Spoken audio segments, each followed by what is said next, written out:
पहले वीडियो से इस प्रेस वार्ता की शुरुआत करेंगे। मैं अपने सहयोगियों को कहूंगा कि वो वीडियो एक बार चला दें।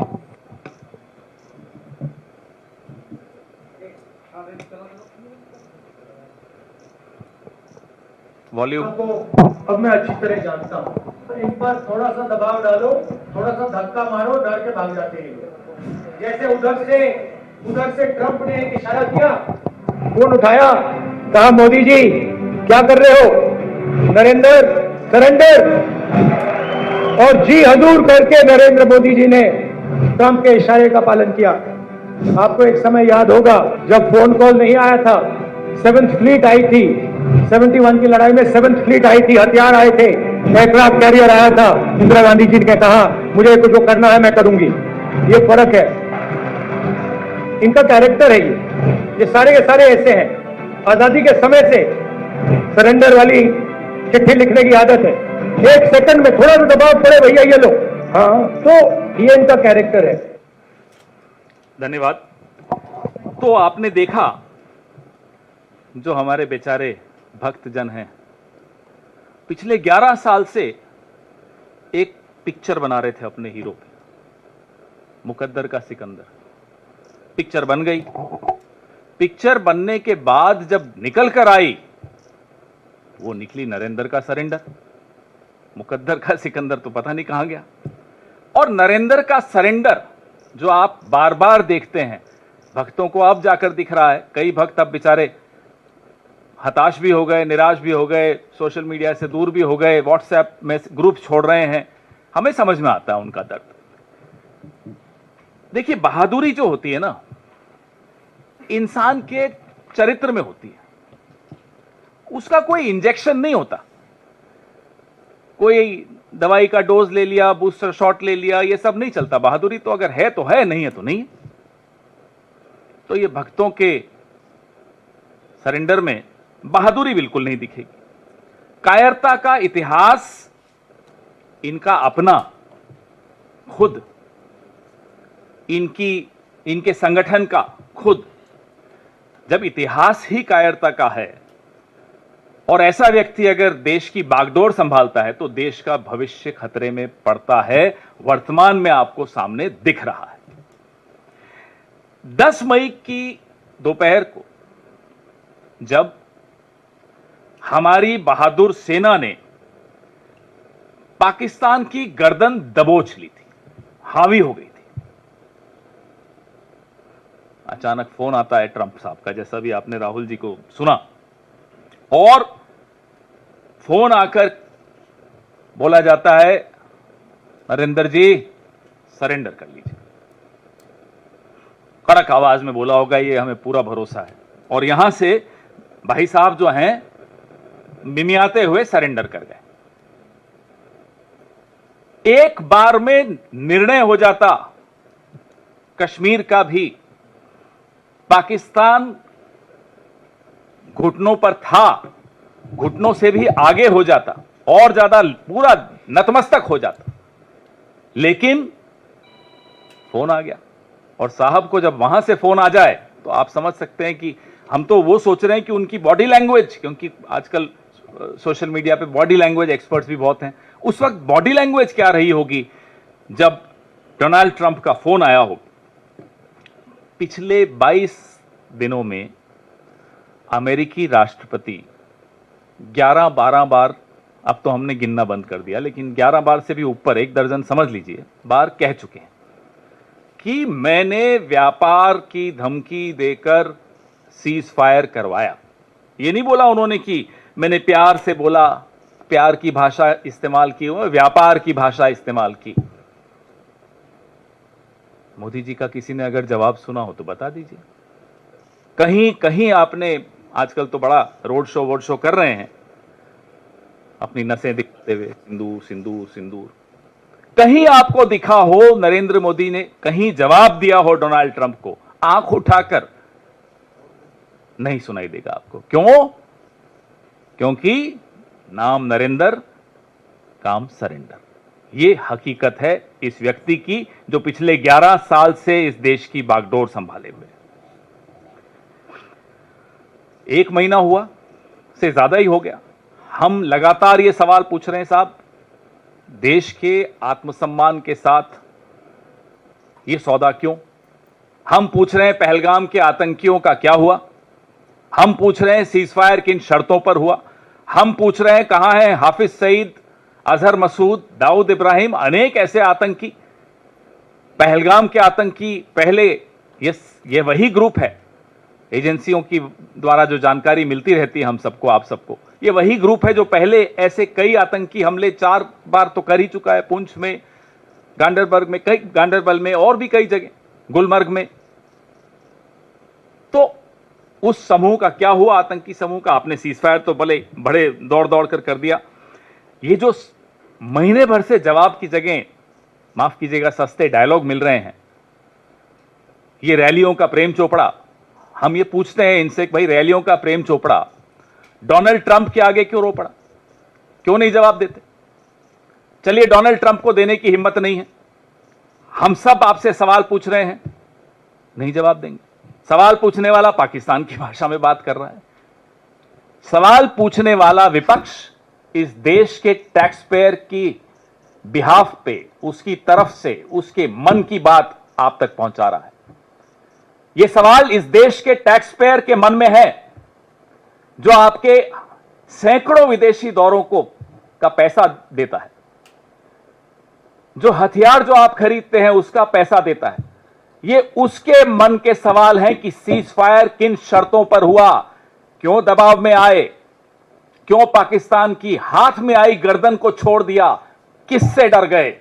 और नरेंद्र मोदी प्रधानमंत्री हो सकते हैं, प्रधानमंत्री देश नहीं होता है, वो देश का प्रधानमंत्री हो सकता है, देश का सेवक हो सकता है, लेकिन भारत देश का नाम अलग अलग है। जम्बू द्वीप भी है, हिंदुस्तान भी है, भारत भी है, इंडिया भी है, आर्यवर्त भी है, नरेंद्र मोदी नहीं है और न कभी हो सकता है। इसलिए जो ये कहता है कि नरेंद्र मोदी को सरेंडर करने की बात कहना मतलब भारत को सरेंडर करना, वो आंख और कान खोलकर सुन ले और देख ले। ये देश 140 करोड़ भारतवासियों का है, सबका उतना ही है जितना नरेंद्र मोदी का है। तो ये मत सोच लीजिएगा कि Narendra Modi is India and India is Narendra Modi, ये गलत है। आप इनके 10 साल का कार्यकाल देख लीजिए, take a look at the 11 years of his tenure.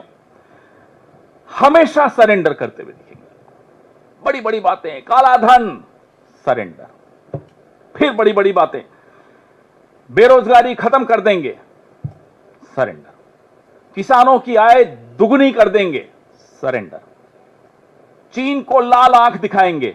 अब चीन पर तो क्या ही बताएं आपको, चीन के बारे में तो ये इनकी हालत हो जाती है कि मुंह खुलता नहीं है चीन के लिए, और जब मुंह खुलता है तो क्लीन चिट देते हैं। अभी पिछले हफ्ते चीन पर साहब बोल रहे थे, नाम नहीं लिया चीन का, चीन का नाम लेने में इतना डरते हैं कि अपने ही देश के एक बहुत बड़े भूभाग की बेइज्जती कर देते हैं, क्योंकि एक शब्द नहीं बोल पा रहे चीन। कहते हैं कि गणेश जी की आंखें छोटी होती हैं, खुल नहीं पाती। अरे साहब, इस देश का पूरा नॉर्थ ईस्ट में आंखें छोटी होती हैं, आप उन्हें चिढ़ा रहे हैं, आप उनका अपमान कर रहे हैं, गणेश जी का भी अपमान कर रहे हैं। बोलिए ना, चीन से बने हुए माल को नहीं लेना है। देश के प्रधानमंत्री की इतनी हिम्मत नहीं है कि चीन का नाम ले सके, कह रहे गणेश जी की आंखें छोटी होती हैं, खुलती नहीं है। अरे, और देश के प्रधानमंत्री क्या रैलियों में आह्वान करेंगे? स्वदेशी की मूवमेंट हमारी पार्टी ने कब चलाई थी? जब अंग्रेजों का राज था, तब हम नीतियां नहीं बना पाते थे, इसलिए हमने स्वदेशी का पूरा आह्वान किया, विदेशी माल जलाया गांधी जी के नेतृत्व में। इनकी पार्टी ने, इनकी जो विचारधारा वाले लोग हैं, इन्होंने नहीं किया। मैं कांग्रेस की बात कर रहा हूं। अब तो आप प्रधानमंत्री हैं, अब भी आप आह्वान कर रहे हैं। हिम्मत दिखाइए, नीति बनाइए, सरेंडर मत कीजिए, नरेंद्र बनिए, सरेंडर मत बनिए। नीति बनाइए कि साहब चीन का माल नहीं आएगा हिंदुस्तान में, तब तो हमको समझ में आएगा कि साहब आप में कुछ थोड़ा बहुत गुण है। हाँ, हमें पूरा भरोसा है कि है नहीं, क्योंकि अब तो 11 साल हो गए। बोलते हैं साहब ये नया भारत है, ये नया फलाना है, नया ढीमका है, नया ये है, नया सब कुछ तो नया है। अरे साहब, पुराना भारत वो था जो 7वें बेड़े से नहीं डरा, जिसने पाकिस्तान के 2 टुकड़े किए, जिसने निक्सन को नजरअंदाज किया, जिसको मनाने के लिए फिर निक्सन ने अपने स्पेशल एक दूत को भेजा, जो क्योंकि इंदिरा जी दिल्ली में नहीं थी, जॉन कॉनेली उस दूत का नाम था, ट्रेजरी सेक्रेटरी था अमेरिका का। इंदिरा जी दिल्ली में नहीं थी तो वो शिमला गया उनसे मिलने, क्योंकि निक्सन रूठे हुए भारत को मनाना चाहता था। ये पुराना भारत था, ये आए हैं नया भारत लेकर। तो भारत को आप बख्श दीजिए साहब, आपकी कायरता से भारत को बख्श दीजिए, भारत बड़ा आपका ऋणी रहेगा। क्योंकि आपकी कायरता इस देश की नौजवान पीढ़ी को क्या सिखाकर जा रही है? सिर्फ डायलॉग में हमें आपकी जरूरत नहीं, हमारे पास बहुत है। हमें मालूम है आपने ट्रेनिंग ली है डायलॉग देने की, और ये एक हकीकत है जो मैं बार बार दोहराता हूं। आप लोगों को मजाक लगता है, मजाक नहीं है। उस आदमी को फिर सांसद भी बनाया एक टर्म के लिए, जिससे ट्रेनिंग ली थी। आप नाम जानते हैं, परेश रावल। उसी से ट्रेनिंग लेते थे ये साहब, कई कई घंटों गुजरात में ट्रेनिंग का सेशंस चलते थे। मुझे मालूम है किसके फार्म हाउस पे चलते थे। चलिए वो छोड़िए, आप देश के प्रधानमंत्री हैं, फिर आप नया भारत मत करिएगा। अब विदेश नीति, सरेंडर नीति, देश के अंदर सारी नीतियां ट्रोल्स चलाते हैं, और देश के बाहर की जो नीतियां सरकार में जो बनाई जा रही हैं, वो एक व्यक्ति जो सरेंडर करके बैठा है वो चलाता है।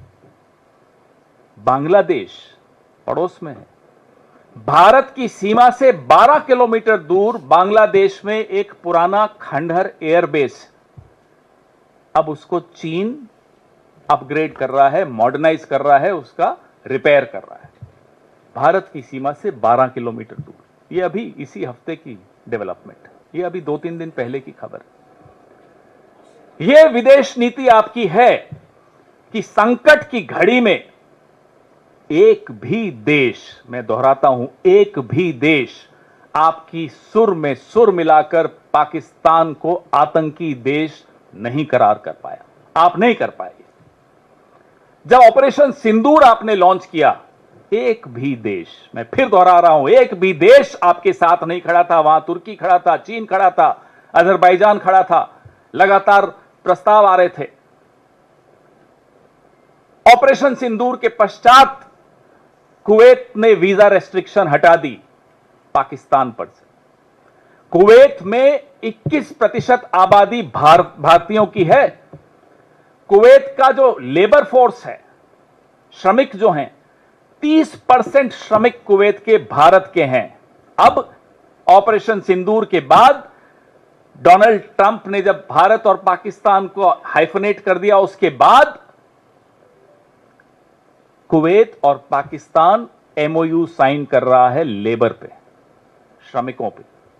ये हमारे यहां के श्रमिकों की हालत होने वाली है। यह है सरेंडर नीति। इसीलिए कहते हैं नाम नरेंद्र, काम सरेंडर। हमें बोलने में अच्छा नहीं लगता है, देश के प्रधानमंत्री हैं, लेकिन अगर देश का प्रधानमंत्री कायर निकले, बहादुर सेना, बहादुर देश, पूरा विपक्ष आपके पीछे खड़ा था, आप घुटनों पर आ गए, अमेरिका के दबाव से आ गए। सेना हतप्रभ, देश हतप्रभ, विश्व हतप्रभ, विपक्ष हतप्रभ, मीडिया हैरान, लेकिन साहब सरेंडर। इसीलिए कहते हैं नाम नरेंद्र, काम सरेंडर। बांग्लादेश का मैंने आपको उदाहरण दिया, चीन का उदाहरण दिया। आप नेपाल में आप लोग पास में ही है, जाते भी होंगे, गए भी होंगे पिछले 2-3 साल में। टैक्सी वालों से बात करके देखिए, सरकार के किसी अफसर से बात करके देखिए, किसी भी पार्टी के नेता से बात करके देखिए। आप ही में से कई लोग मुझे भी आकर बताते हैं, मैं तो बहुत सालों से नहीं गया। जो एंटी इंडिया सेंटिमेंट है नेपाल में, 10 साल पहले नहीं था। नेपाल में जब इतना भारी भूकंप आया, और हमारे मोदी जी कहते हैं कि वो भूकंप की जानकारी उन्होंने नेपाल को दी थी आने के बाद, मतलब उसके बाद भारत ने वहां बहुत सहायता की। लेकिन नेपाल आज चीन से इतना समीप आ चुका है। अब ये बताइए, सरेंडर नीति आपकी नहीं है तो क्या है? जो कॉरिडोर की बात हो रही है लगातार, जो पाकिस्तान के साथ, कई और देशों के साथ चीन मिलकर कॉरिडोर जो बना रहा है, आप क्या कर पाए उसका? आप आईएमएफ का लोन रुकवा पाए तो बताइए। अभी मैं आपको एक और बताता हूं, वो क्रिएटिव चलाइए। अभी कुछ दिन पहले का मैं आपको 1 जून का फोटो दिखाता हूं आपको, बड़ी इसमें, ये 1 जून को प्रधानमंत्री जी मिल रहे हैं Asian Development Bank mister Masato Kanda से। ये 1 जनवरी का, 1 जून का। 3 जून को एडीबी $800 मिलियन पाकिस्तान को दे रहा है। ये अभी कल की बात है। ये 1 जून फोटो देखिए, नतमस्तक हाथ जोड़कर बैठे हैं, और 3 जून को देखिए क्या हो रहा है। अब बताइए, नरेंद्र सरेंडर नहीं है तो क्या है? और ये फोटो देख करके आपको लगता है भारत ऐसा कभी कर सकता है? भारत का कोई और प्रधानमंत्री कभी ऐसा कर सकता है? नहीं कर सकता। यह स्थिति हमारे देश की एक कायर प्रधानमंत्री ने बना दी। आप के साथ एक और नवरत्न है आपके कैबिनेट में, क्या नाम है? पराजय शंकर। अब पराजय शंकर चुप है बहुत दिनों से। पराजय शंकर चुप इसलिए हैं कि बेचारों को बोला जाता है अभी आप जवाब दो, फिर जवाब देते हैं तो ट्रोल हो जाते हैं। ऐसा नाकारा विदेश मंत्री, भाई आप हो सकते हैं पराजय शंकर, ये देश कभी पराजित नहीं हो सकता। भले ही इसका विदेश मंत्री पराजय शंकर हो, भले ही प्रधानमंत्री कायर हो, ये देश ऐसे लोगों को फिर से बैरक में भेजना जानता है। इस देश की सेना मजबूत है, मैं फिर से दोहराता हूं, यह देश मजबूत है, लेकिन इस देश की सरकार कायर है, इस देश के प्रधानमंत्री कायर हैं, इस देश का कैबिनेट में इतनी हिम्मत नहीं है कि प्रधानमंत्री को बोल सके कि कायरता बंद कीजिए, जवाब दीजिए। हम इंतजार कर रहे हैं कि पूरी जो शाखाओं में ट्रेन होकर अब कैबिनेट में घुसे हैं, सब तो नहीं शाखाओं से ट्रेन हुए, कुछ हमारे यहां से भी उधार लेकर गए हैं, कोई तो बोलेगा, देखते हैं।